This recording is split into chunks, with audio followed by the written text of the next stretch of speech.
किया जा रहा है हैप्पी दिवाली, यानी कि त्योहार जो इस समय पर है दिवाली का, वो सभी जगहों पर सेलिब्रेट किया जा रहा है।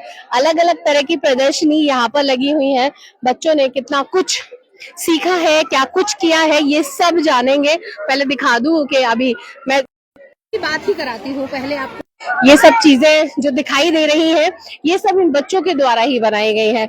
स्कूल में जिस तरह की प्रदर्शनी यहाँ पर लगाई गई है, उसमें कहीं ना कहीं बच्चों की प्रतिभा दिखाई देती है। और देखिए, हर जगह से अलग अलग स्टॉल्स यहाँ पर मौजूद हैं, हर जगह से अलग अलग चीजें यहाँ पर मौजूद है। मेरे साथ इस समय पर अंशु जाकर मौजूद है, स्कूल के प्रिंसिपल है वंशी विद्या निकेतन की। और मैं चाहती हूँ कि स्टॉल हम लोग आपके साथ विजिट करें और आप हमें बताएं कि क्या कुछ इस बार बच्चों ने किया है और ये जो सेलिब्रेट किया जा रहा है, इसमें क्या खास है। मैम, आज हमारे स्कूल की पेरेंट्स टीचर मीटिंग भी थी और सभी जानते हैं दिवाली के फेस्टिवल में सभी एंजॉय कर रहे हैं, सभी उस रंग में लगे हुए हैं। तो आज हमने सोचा कि हम क्यों ना एक और काम करें कि दिवाली को और बेहतर बनाने के लिए, खुशियां बांटने के लिए हमने जितने भी बच्चों ने आज तक प्रोजेक्ट्स बनाए थे, बच्चे स्कूल में किसी न किसी सब्जेक्ट्स में, आर्ट एंड क्राफ्ट में, साइंस में प्रोजेक्ट्स, तो वो डिस्प्ले किए जाएं। और दूसरा, हमने आज एक और नई चीज इस बार हमने की कि बच्चों से हमने कंपटीशन करवाए। बहुत सारे दिवाली आर्टिकल्स के बच्चों ने दिए बनाए, मोमबत्तियां बनाई, बंदरवार बनाए, डेकोरेटिव आइटम्स बनाए और सब कुछ वेस्ट मटेरियल यूज करके उन्होंने बनाया। और जितना भी सामान हमारे पास इकट्ठा हुआ, वो कल हमने बच्चों की हेल्प से स्लम एरियाज में उसको डिस्ट्रीब्यूट करा दिया। मेरा ये मानना है कि दिवाली खुशियां मनाने का नहीं, खुशियां बांटने का त्योहार है। और बच्चों की मदद से जितना भी कंट्रीब्यूशन, डोनेशन हमारे पास आई, और आज भी जो इस एग्जीबिशन को लगाकर, स्टॉल्स लगा के हमारे पास जो भी पैसा इकट्ठा हो रहा है, उसका पर्पस ये है कि हम वो और लोगों के लिए उसको यूज करें, उनको भी कुछ मिठाइयाँ और चीजें डोनेट करें।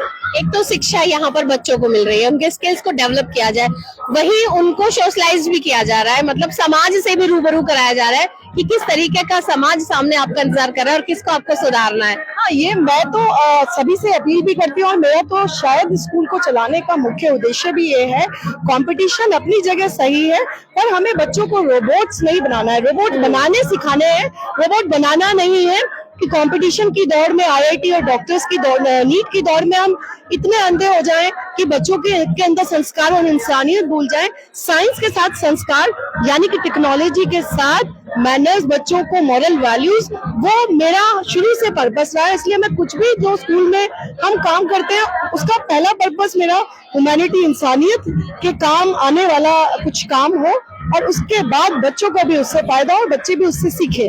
जी बिल्कुल। ये जो प्रोजेक्ट्स बच्चों ने बनाए हैं, ये किस तरीके से मतलब सब वेस्ट आइटम से बने हैं? ये सारी चीजें बच्चों ने, देखिए, स्पॉइल करने की और उस वेस्ट चीज को यूज करके बहुत सारी और वेस्टेज को, इतनी सरप्राइज्ड और अमेज्ड हूँ कि मुझे उतनी उम्मीद नहीं थी। हम पहली बार इस तरीके का दिवाली मेला ऑर्गेनाइज कर रहे हैं, लेकिन बहुत खूबसूरत मेला आप लोगों ने ऑर्गेनाइज किया है। बच्चे इतना अच्छा, और तब ये दिमाग में आया कि इसको हम एक मेले का रूप देते हैं। और 10-15 दिन में बच्चों ने जो चीजें आप देख भी रहे हैं, चीजें प्रेजेंट कर रहे हैं, बनाई है, वो रियली में दिखाती है कि कोई बच्चा किसी भी स्कूल का हो, बच्चों के टैलेंट बनाने में भगवान ने, बच्चे बनाने में उनका दिमाग भगवान ने सब बराबर दिया है।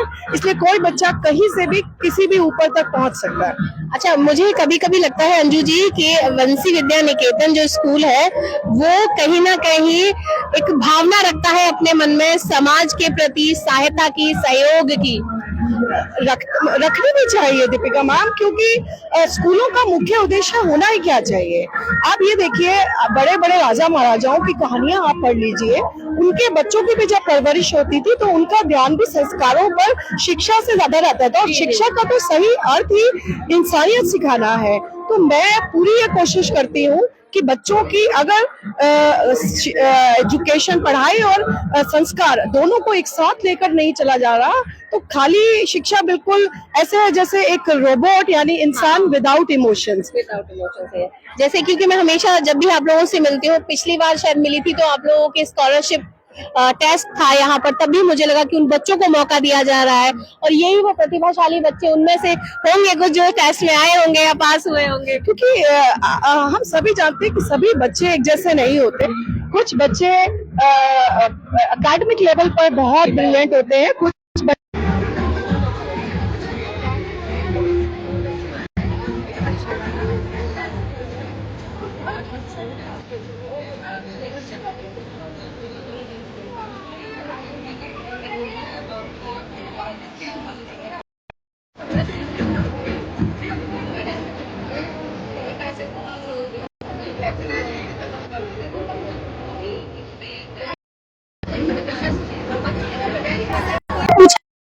आती हूँ बच्चों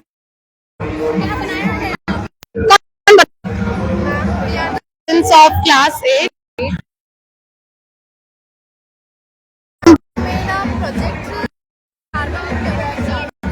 so the purpose of our project um,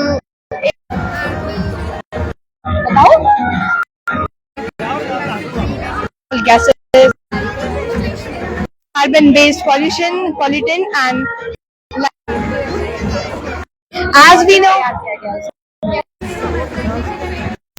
increase air pollution leading to respiratory problems.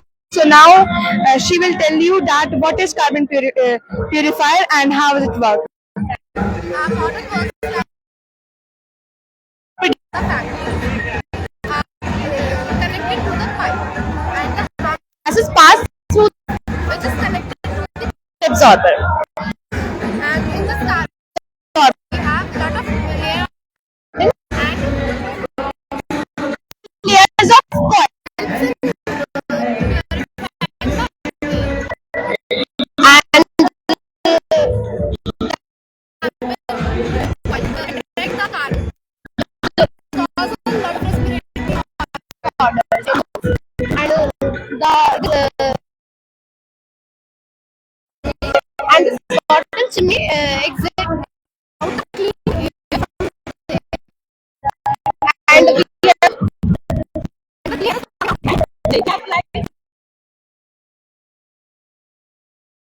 the air is couched. That's the way carbon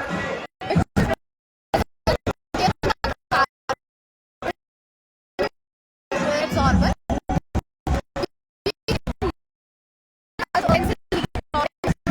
tires and thank you so much.